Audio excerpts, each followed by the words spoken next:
Hello everyone and welcome back to another Marvel Champions video.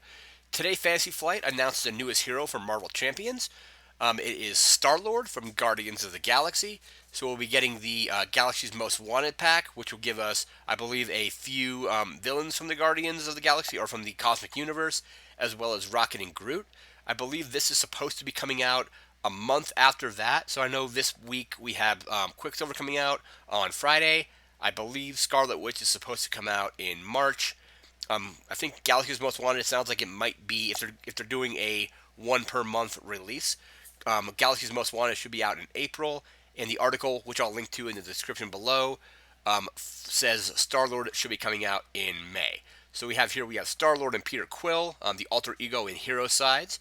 We have the Daring Escape, the Sliding Shot, and the Element Gun. The only card not fully revealed, at least from this little card display here, today was the Element Gun. So it looks like a 3-cost upgrade. Looks like you do something with a resource, and it looks like it gains piercing or something like that. So can't really tell exactly what it does or what kind of resource it generates if you happen to discard it. But 3-cost upgrade for the Element Gun, and according to the article, I believe there are probably 2 of these in the deck because part of Peter Quill or Star-Lord's Peter Quill setup is you get to search your deck for an Element Gun. So I imagine since he dual wields them, you probably have 2 in the deck, I would think. But this looks very interesting because he has a lot of cards that will do stuff based on the number of face down encounter cards that you get. We'll get to that a little bit later in the video.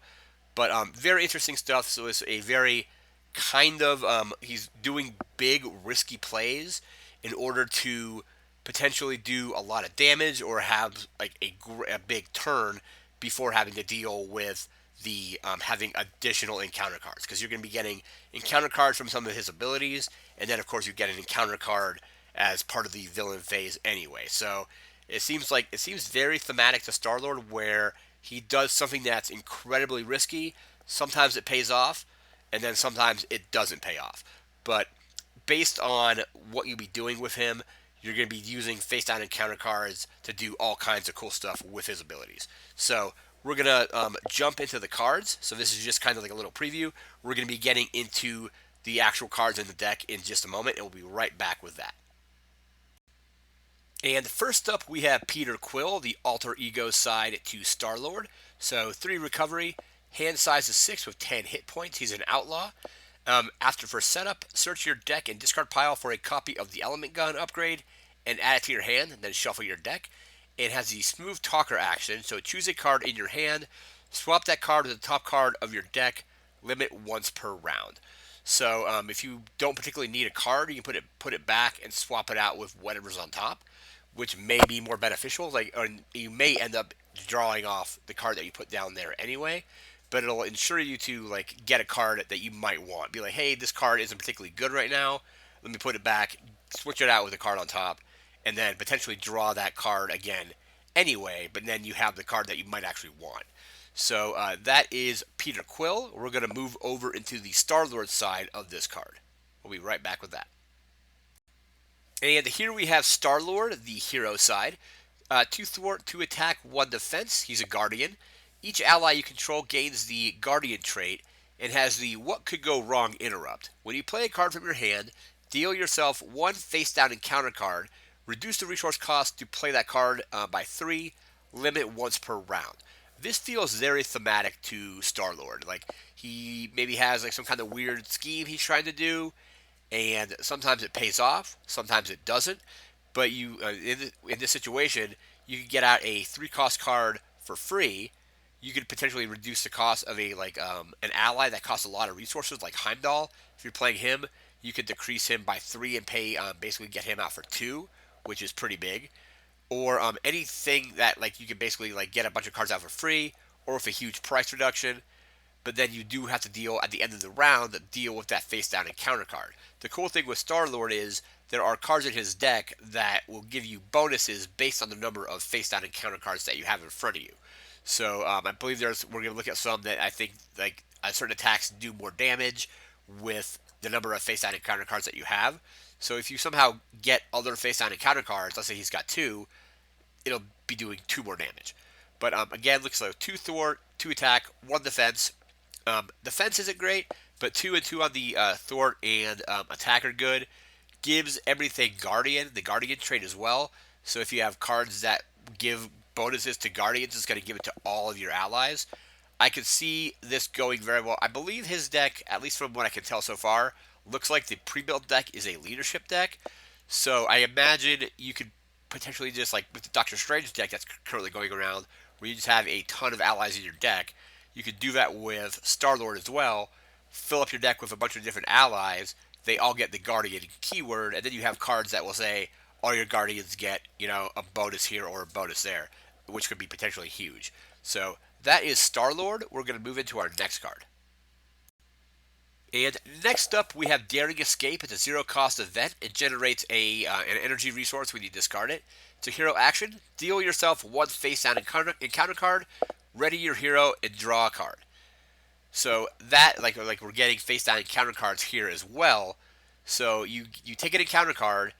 You then get to ready your hero, potentially attack again or thwart again. So you can basically attack, attack or thwart.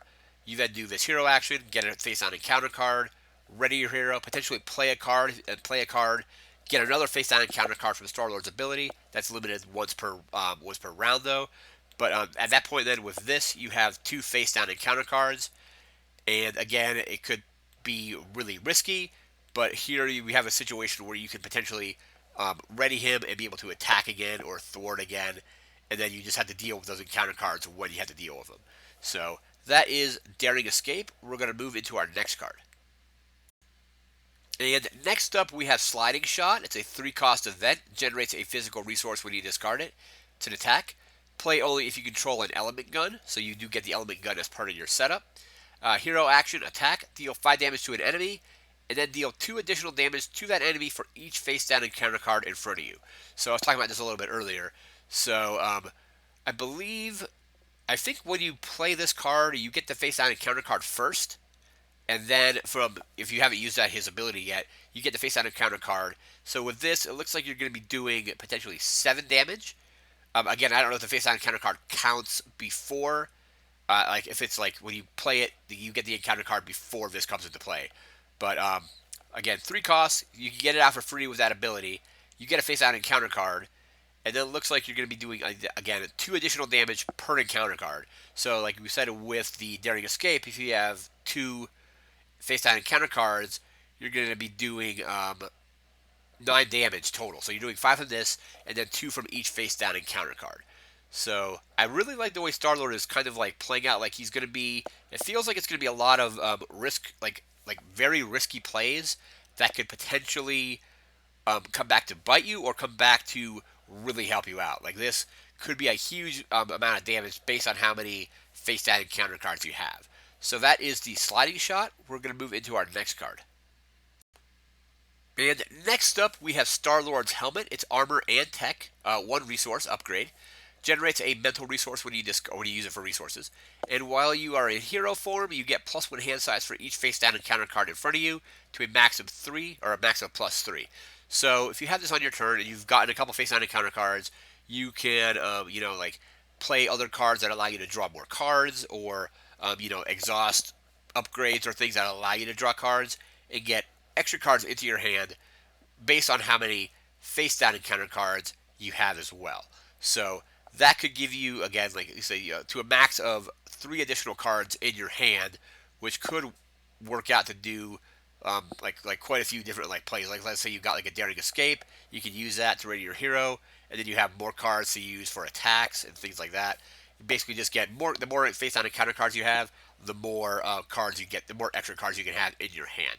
Because I believe the hand size is 5 for StarLord. So if you have 3 encounter cards in front of you, and that's the max you can do with this, you would have 8 cards in hand, which is pretty big. So that is that's his helmet. We're going to move into our next card. And next up, we have Leaders of the Guardians, 3-cost upgrade. It's a title. Generates a mental resource when you use it for resources. Each Guardian character you control gets +1 thwart. So again, StarLord will get +1 thwart, plus pretty much any ally that you have in play when you're on the StarLord side will get that +1 thwart as well because his ability makes all of your allies guardians. So that's potentially a great way to, just increase characters' thwart to make sure there's like a lot more threat being removed, especially if you have a lot of allies. So +1 thwart on each guardian, and each of your allies is a guardian with StarLord's ability. So that is pretty sweet right there. So again, that is leader of the Guardians. We're going to move into our next card. All right, and next up we have Nowhere. It's a 2-cost support. It's a location. Play only if your identity has the Guardian trait. Increase your ally limit by 1, and as a response, after a player plays a Guardian, or a Guardian ally exhausts Nowhere, that player draws 1 card. So this will allow you to get extra card draw if you're playing just with yourself or by yourself. You are going to be basically playing like all your allies are going to be Guardians. So whenever you play a Guardian ally, you get to exhaust this, you get to draw a card, and then you also get to have 1 additional ally in play as well. Or if your teammates are playing other Guardian characters, they can basically, you can exhaust this as they play a Guardian, and then they can draw a card as well. So I can either play a Guardian and exhaust this, or if my teammate plays a Guardian, I can exhaust it to give them an extra card. So that is pretty good. So that is Nowhere. We're going to move into our next card. And last up for today, we have Blaze of Glory, 2-cost event, leadership event.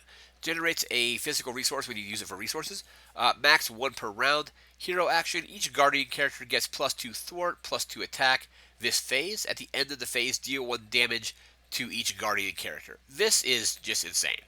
So your characters are going to be taking damage from this. So, but you're basically giving them +2 attack, +2 thwart. If you have like a bunch of allies out, you can just, or each Guardian character, I should say. So it's not just your allies, but it's all your characters. Basically, get +2 to each thwart and attack. I can imagine, I can just see this going off for removing a ton of threat all at once, or doing a ton of damage, or doing a bit of both, getting rid of some threat on the schemes, dealing a ton of damage. I can see like this being a good card to like close out a game. So you have like 3 Guardian characters plus yourself. You can basically give all those characters +2/+2 essentially, 2 thwart, 2 attack, and then just swing in with everybody, deal that 2 extra damage plus whatever damage those characters already have on their attacks, and then they're going to take incidental damage as well. But then they're going to each take 1 damage. So as long as your character, your like StarLord or whoever you're playing this with survives, because this is a leadership card, it looks like it is for any deck. This is not specific to StarLord. As long as your character survives the amount of consequential damage or incidental damage, whatever it's called, and then also survives the damage from the 1 damage that comes from this, as long as your character survives, I can see this being a good card to just do a massive amount of damage and just end the game. Or if you really need a lot of threat removed, do that. Or I do like that you could just split it up. Be like, I'm going to take 2 characters and use them to attack. I'm going to take the other 2 characters and use them to thwart and get +2 to each of those different thwarts and attacks. So that is Blaze of Glory. This card is just really awesome. Again, I can see this going really well, like in a. I would imagine a deck that will probably be a thing after StarLord comes out will be just very similar to the Doctor Strange deck, how it's just StarLord and a bunch of allies. So basically, because all those allies become Guardians, and then you have cards like this that'll basically give all of your allies this +2 thwart to attack. So that is huge. So again, that is Blaze of Glory. That is our last card for today. Again, there'll be a link in the description to where you can check out the article on Fantasy Flight's website. I believe, like I said, this should be coming out in May with, I believe, the Galaxy's Most Wanted. Sounds like it might be April. And then March for Scarlet Witch, potentially. And then, again, Quicksilver, like I mentioned yesterday, should be coming out tomorrow. Or coming out on Friday, depending on when you watch this. Quicksilver may already be available. But Quicksilver on Friday, Scarlet Witch in March, potentially. Guardians, Galaxy's Most Wanted, potentially in April. And then, according to Fantasy Flight, StarLord should be out in May, depending on if there's any. That's providing there's like no delays or pushbacks or anything like that. So that's going to do it for this video. Remember to like, comment, share, and subscribe. We'll see you again next time. Thanks again for watching, and take care.